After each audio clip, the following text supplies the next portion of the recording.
On camera B. Mark it. Action, Jack.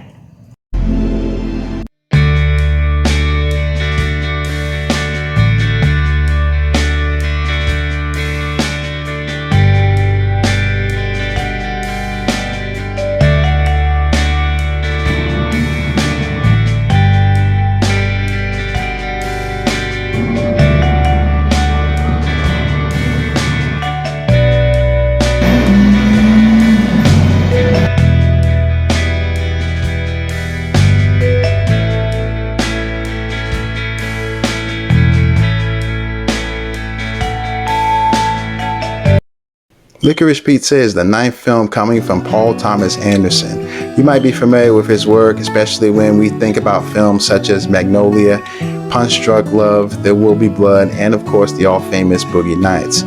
This film is actually set in the 70s in the San Fernando Valley at a time when we come across a character named Gary Valentine. He's a young 15-year-old entrepreneur, and he's actually pursuing a 25-year-old young photographer named Alana.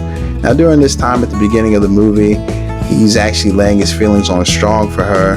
He's expressing himself. She, at that moment, is kind of thinking more of their friendship and more of them being business partners, in which the two of them, they really don't pursue the relationship. So they're going through the movie.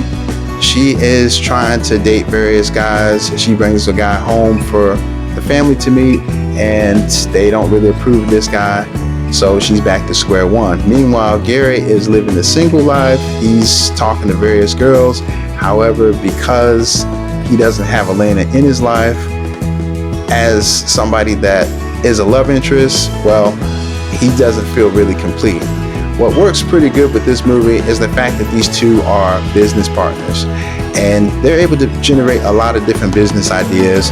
On one end, we have Gary to where he's actually coming up with an idea to sell waterbeds. And then a little bit later on, we learn that he is getting ready to start a pinball company. And during this time that he's actually about to start this pinball company, she starts to really examine her life. She starts to think about getting serious for herself. So she ends up getting into politics.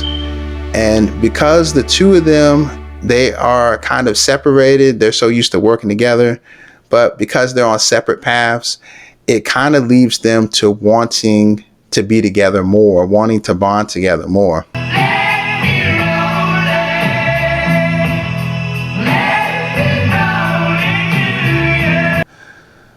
I will say that this film overall has a really enjoyable story, especially because it's set in the 70s.